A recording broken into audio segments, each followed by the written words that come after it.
Today on Your Money, I'm talking college savings strategies, the savings accounts that can save you thousands on taxes, plus big changes to financial aid, what you need to know, plus some cool kids who are turning garbage into college tuition. It's all coming up next.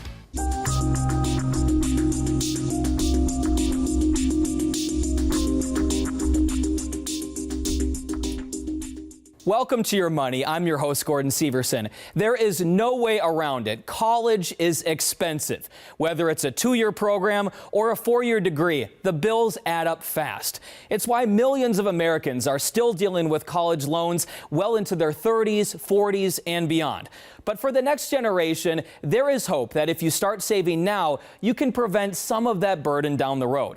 One of the most effective ways to save for college is with a 529 account. It's like a typical savings account, but if you use that money for education, you can save thousands of dollars on taxes. Here's how it works. Albert Einstein, when asked if E equals MC squared was the greatest thing ever noted, he said no, it's compounding interest, and even I can't explain it. So when it comes to saving for your child's college, put it to work for you. The earlier you start saving for college, the better, because your money has more time to grow and compound. For example, if you wanted to save $50,000 for your child over 18 years, if you're able to earn a 7% return per year, you need to save around $115 per month to reach that goal. But if you wait until your child is age 10 before starting to save, you'd need to save around $332 per month instead of $115 per month if you were to earn that same 7% return. So you need to put away quite a bit more money to reach that $50,000 goal. You also need to use the right investment vehicles, and you need to take on the proper amount of risk versus reward in order to let that money work for you. There are a few types of investment accounts that can be used for college expenses, but 529 college savings plans are the most popular. They're great because they don't require initial amounts to get started. The parents maintain control of that money. It grows tax deferred, and it's actually tax free if those withdrawals are used for qualified higher education expenses. Most 529 plans will offer what they call age-based or enrollment-based portfolios. What that is, it's a single investment that you can buy based on the age of your child or when he or she will start college. It'll be a diversified investment with a single holding that'll make this decision of what to invest in much easier for you. Neil Vinoy also has another tip to make the most for your buck and keep your costs down. Before you get started with a 529 plan, make sure you understand the costs involved. Look for things like sales commissions, ongoing expenses, and maintenance costs. Make sure you have a good understanding of what you pay to invest that money for your child. Also, be aware geographically where you live and what the laws are, as you'll want to maximize your tax benefit. If you live in a state with an income tax, keep in mind you're going to have to use that state's 529 plan to get the tax break for those contributions. But know that if your child attends college in another state outside of that one, you might have to pay back all those tax deductions that you received. As a Texas resident, since there's no state income tax, we can invest in any 529 plan we want. So look around, look for a plan with no sales commissions, low expenses, and good investment options, because we have the pick of any 529 plan in the U.S. I love 529 accounts. I have one for each of my 3 kids. And here's a secret strategy I use that I wanted to share with you. I load up my account early. My wife and I decided we wanted to give each of our kids $50 a year for their birthday to put into their college savings account. Over the course of 18 years, that's $900. We wanted to give that money some extra time to grow, so we put in the $900 right away. Don't tell my kids. They think they're getting $50 every birthday. But instead of adding as we go, that full $900 has 18 years to grow. So if you have the money available, you can give your kids or grandkids a boost by putting that money in early. But the biggest concern I hear from people when it comes to 529 accounts is what happens to the money if my kid doesn't go to college? Or what if there's money left over? Well, the federal government recently addressed that problem. Any leftover money can now be converted into a Roth IRA account. Here are the stipulations. The 529 account must be under the beneficiary's name for at least 15 years. The typical Roth IRA annual limits also apply, so you can't convert everything all at once. And there is a lifetime limit for how much you can roll over into a Roth IRA account. Right now, that lifetime limit is $35,000. The easiest way to pay for college is to make it free with a college scholarship, if you're lucky enough to get one. There are so many out there. It just takes some digging and a lot of paperwork. Here's some great advice on how to get started. It's time for college-bound students to get ready for the 2024-2025 school year, and come January, most scholarships will open up for the year. And don't wait until the summer. The sooner you get in front of the panelists, the more scholarships you'll have time to apply for, and the higher the likelihood that you will get chosen. Scholarships aren't just available to high school seniors either. There's money out there for students from middle school through higher education, according to Christina Lindley of bold.org, which matches students to scholarships they're eligible for based on questions. But you can actually start applying for scholarships as young as 13. The process might seem overwhelming, so where do you begin? Lindley says it's all about finding your niche. And we even have, for example, on bold.org, we have fan scholarships. So if you're a Taylor Swift fan, there is a scholarship for you. She says you should also know the panel and speak to them so you stand out. According to Forbes, there's $100 million in unclaimed scholarships each year, about $2 billion in grant money, all because there's a lack of applicants. Time is money, right? You want to focus in on things that you have the highest likelihood of being able to be awarded. And as far as FAFSA, Lindley says everyone should be filling it out, even if you don't think you'll qualify for student aid. A lot of the times there are grants or scholarships that you are eligible for that you wouldn't know about, that you would find out by filling that out. The application for FAFSA is getting a revamp this year, promising to be a quicker process than before. Students, old and new, as the cost of tuition soars, locking those scholarships early in the new year should be on your to-do list, and pay attention to the close dates. Your local community may also have some great scholarships available. Check around to see if any local companies or nonprofits offer scholarship money to local students. You may be surprised by what's available. In 2023, we saw a lot of changes, a lot of big headlines when it comes to financial aid, applying for college, and how much it's going to cost. So I've asked one of our experts to come in and help us kind of make sense out of all of this. This is Chris Wills. He's from College Inside Track. Thank you so much for coming on the show. Yeah, thanks for having me. 2023 was a big year for financial aid and for college finances. What did we see in last year that is going to affect families, and what can they expect to see in the new year here? Yeah, well, so this year is a substantial change to the FAFSA form, which has been in the works for a few years, and now it's finally being rolled out. It was rolled out just at the end of 2023, heading into 2024, and it's for students who are entering college or going to college in the fall of 2025. And so there was this massive overhaul that's going to affect different people in different ways, but overall, the intent was to really make it simpler and easier for people to fill out. And one of the biggest changes that I think people are really going to like is that there are fewer questions. It's going to be easier to fill out, right? That's right, yeah. So this used to be one of these classic governmental forms, complicated, took a lot of time. So it went from over 100 questions to now less than 40. So that's terrific. But then, another really big part of this is that IRS tax information is now electronically imported into the form. And so it used to be that you had to dig out your tax return and then manually, fill that out. And that took a lot of time, and that no longer has to happen. They've also really tried to make this easier for families who haven't gone to college before, or lower income families. They've tried to simplify it and reduce those barriers to them filling it out, because in many cases those families would qualify for free money for college that they were maybe not taking advantage of because that form was so onerous for them. One thing I did see that I don't know if I'd necessarily call it a negative, for certain families it's going to be a negative, is there's no longer that bonus if you have multiple kids in college. Before they you got to check that. Mm-hmm. Now you no longer really get that now, right? Yeah, that's right. So that's one of those examples of a group of people that's maybe not going to be as happy with the changes. So there used to be basically in the formula, if you had multiple kids in college at the same time, you in essence got a discount. And so they decided that they didn't want to continue with that, that they didn't want to give that break to those families, and so that discount is no longer exists.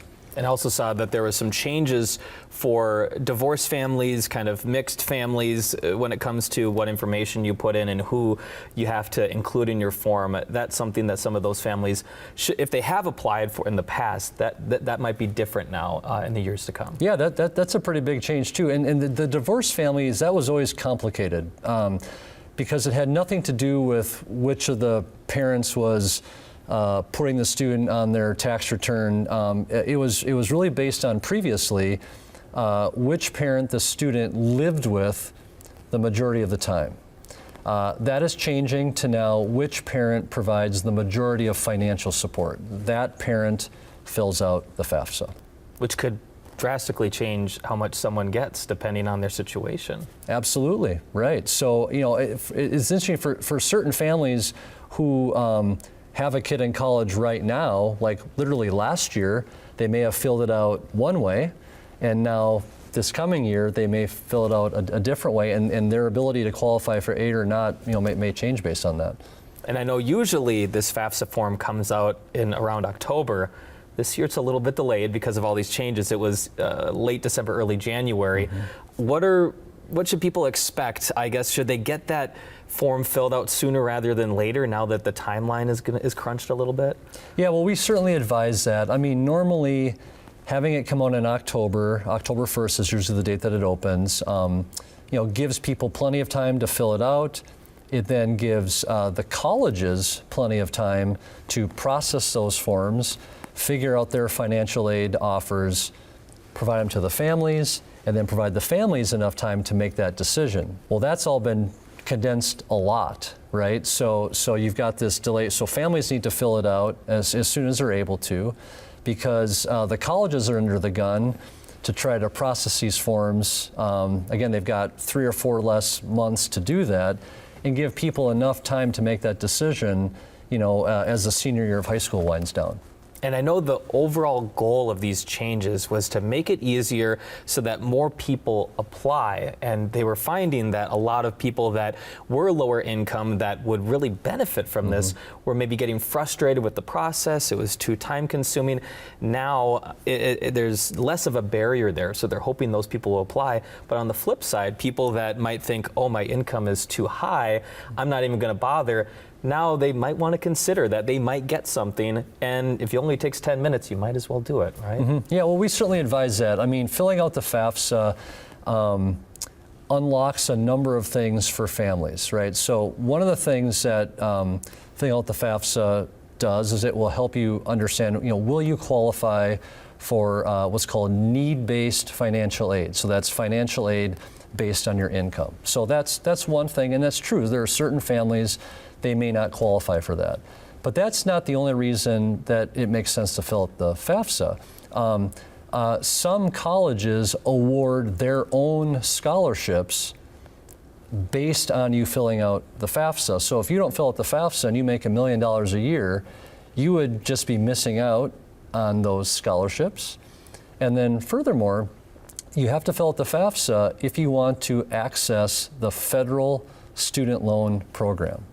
That's the application for that program. So again, no matter what your family income is, if you would like your student to take advantage of those loans, maybe you want them to have some skin in the game, you have to fill that out. And those federal student loans are by far the most favorable. If you're going to choose any student loans, you'd want to choose those, and so you'd want to make sure you fill out the FAFSA to get those. Great. Well, thank you so much for coming on the show and for helping us understand the changes that have been made and what people might see here in the new year. Yeah, my pleasure. Thanks for having me. A few days after my interview with Chris, he called me with some breaking news in the world of financial aid. You heard us talk about that tight turnaround this year because of all the changes to the FAFSA form. Well, the Education Department discovered an error in their system, and they decided to fix it. The only problem is that will take some time, and it could create a difficult situation for parents and students later this spring. Here's why. It is compressing an already very compressed time frame. Colleges across the country were preparing to receive millions of FAFSA forms this week so they could start sending offers to students. But the forms never showed up. On Tuesday, the Education Department announced the forms won't go out until the middle of March. So another 6-week delay on top of the already existing delay. The Education Department says this latest delay happened because the system they use to calculate financial aid didn't include the latest inflation adjustments. And in fact, the Department of Education estimated it was going to cost families $1.8 billion. Chris Wills from College Inside Track says the Education Department decided to fix their system, which he says is good for students and families because it could mean more money for college. The downside of that is that they need time to correct that error, and so that's going to push this whole process even later. Here's how this delay could create some problems later this spring. The colleges won't receive these forms until the middle of March, and experts say it could take a few weeks to go through them. That means that students may not receive an offer until the middle of April, the end of April, or possibly May. And experts say that's a problem because a lot of colleges have a May 1st deadline where students need to decide which school they want to go to. So if this situation affects you and your family, keep an eye on any news you might receive from colleges that you applied to. And in the meantime, the best that we can do is be patient. As a parent myself, I know the feeling that you would do anything for your kids. You want them to have a good life, no matter the cost. Many parents are willing to spend thousands of dollars to take care of their kids. But at what age should you cut the cord? Let's see what some parents in California have to say about it. Check it out. My wife loves it. She got her babies. I personally do not mind at all because I have such a good son. I love my mom. We're taught at age 18, you're on your own, but a study done by USA Today proves otherwise. Anna Martinez has a 30-year-old still at home. I do my own thing, and he does his own thing. It works. The study surveyed 5,000 parents of adult children between the age of 22 and 40. California came in 4th place when it comes to adult children being supported by their parents. We're talking on average $870 a month to help make ends meet. My friend, he lives in La Jolla. He has like a $300 a week allowance. Alex Cruz is a sophomore at SDSU. She's still rent-free under her parents' roof, and they pay for her gas. They get mad at me when I spend my money on like useless things because they want me to save my money. That's why they're helping me right now. Groceries top the list nationwide, but the survey shows the main things parents are still covering in California are entertainment subscription services, cell phone bills, and helping to pay off their debt. On average, California parents believe their children should be financially independent by the age of 24. New York came in 1st place with parents giving their kids till nearly their 26th birthday to be on their own. New Mexico and Nevada say adios before the age of 23. The high cost of living, the high cost of housing makes it extraordinarily difficult for anyone, especially young adults, to launch. Clinical professor of finance at the University of San Diego says, though, love has limits. No doubt it hurts the economy overall because think about it, everyone is sort of in neutral, some folks in reverse, some folks in park. And that means that the economy overall is underperforming. When you have young adults who are unable to really break through into adulthood, buying homes, buying cars, paying their own monthly bills, it really does hold back the overall economy. Our expert says make sure it doesn't impact your own future and instead focus on budgeting and helping them build credit. We as parents love our children, but we've got to be careful that we don't become enablers. Our job isn't done until they're completely off of our payroll onto someone else's payroll. Until then, enjoy your time together. Parents will do anything for their kids. Just make sure that that extra help isn't hurting your own financial situation and your ability to retire someday. Well, here at Your Money, I believe you are never too young to start saving, and you're never too young to learn the value of money. 2 kids in Portland are learning that lesson early in life, turning garbage into college tuition. Here's their story. Cece Branham is getting ready to walk her dog. The 9-year-old says Francis needs lots of walks. This afternoon, it's about recycling, saving, and investing. There's actually kind of like a symbol on it. These cans and their Oregon 10-cent recycling value are part of Cece's plans for the future. You got it? Okay. Francis, want to come? I want to go to college, graduate school, high school. I really like math. It's part of the Branham family plan to pay for higher education, 10 cents at a time. Neighbors support Cece and her 5-year-old brother Eli. Flyers were made and given out saying the Branhams offer COVID-safe can collection. They redeem them, and the money goes to savings accounts for college. Plus, there's the community connection. I love this idea. I think it's a great idea, and I love how she and her brother are both contributing to their future. Bottle Drop, the Oregon Beverage Recycling Cooperative, has a Save for Education program. The Oregon College Savings Plan is here to help you prepare for the journey ahead. Just sign on, open an account, set up transfers, and build your balance through recycling work and interest. Yes, it goes straight to our 529s, which is our college saving account. There are tax-advantaged ways to save for college where the growth in the account grows tax-free, and people are able to put that to use for all sorts of education purposes. Since it started 15 months ago, 1,600 Oregonians have signed on to the program, investing more than $210,000 in their futures. This compounds for a kid like Eli or Cece. They're very young, and experts talk about how important it is to get started today in terms of college savings. My dad had the idea, actually. I said yes to it. You can take something that's very big and expensive, like going to college, and you can break it down into small parts. After 20 years, John just paid off his college loans. He knows it's good to start saving now and better to do it near home. We would be providing a service to them, building community in the process, and saving for college. And so it was sort of a win-win. Doesn't matter, snow, rain, whatever, they're still coming by. During the recent winter storm, the Cans for College effort continued, a sign of their commitment. Even Francis the sled dog contributed. Thank you. Yeah, you're welcome. Bye. The college account is building. 10 cents a can, $9 a bag, up to $50 in a weekend. Then add Grandpa's agreement to match each month's total. Plus, Mom and Dad will double that amount. You know, we keep it for a while until we have like a good 5 bags. That is the college-bound Branhams in Southwest Portland. What a great story. And it's not just garbage and recycling. Maybe your kids or grandkids would rather sell lemonade or do some yard work. There are so many ways to get kids involved in making money and saving money for their future. Well, that's all I have for today's episode of Your Money. I'm Gordon Severson, helping you save, spend, and invest your money wisely. I'll see you next time.